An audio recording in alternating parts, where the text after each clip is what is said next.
Ukraine அதிபர் போர் உள்ளிட்ட பல்வேறு விவகாரங்களில் வெற்றி பெறுவார் என அந்நாட்டில் வாழும் ரஷ்ய பிரஜை உள்ளிட்டோர் கருத்து தெரிவித்துள்ளனர். உக்ரைன் அதிபர் விளாடிமிர் ஜெலன்ஸ்கி 2019ஆம் ஆண்டு மார்ச் 20ஆம் தேதி அதிபரானார். இதன் மூலம் 5 ஆண்டுகளை முழுமையாக நிறைவு செய்துள்ள அவர் மீண்டும் அதிபராக தேர்வாகியுள்ளார். அவரது முதல் 5 ஆண்டுகள் குறித்த மக்களின் கருத்து கேட்கப்பட்டுள்ளது.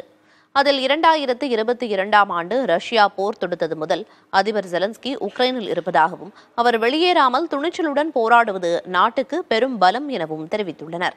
ஜெலன்ஸ்கியை உலகம் மதிப்பதாகவும் கூறியுள்ள மக்கள், ஜெலன்ஸ்கியின் படம் பொறித்த டி ஷர்ட்டை அமெரிக்கா விற்கும் அளவுக்கு அவர் வலிமையானவர் என்றும் அவருக்கு நிகரான வேறொருவரை நினைத்து பார்க்க முடியவில்லை என்றும் தெரிவித்துள்ளனர். சிறிதும் அரசியல் பின்புலம் இல்லாத ஜெலன்ஸ்கி 2018ஆம் ஆண்டு நகைச்சுவை நடிகராக இருந்தவர் என்ற நிலையிலிருந்து மற்றொரு வலிமையான ஜெலன்ஸ்கியை உக்ரைன் உணர்ந்திருப்பதாகவும் பெருமிதம் தெரிவித்துள்ளனர்.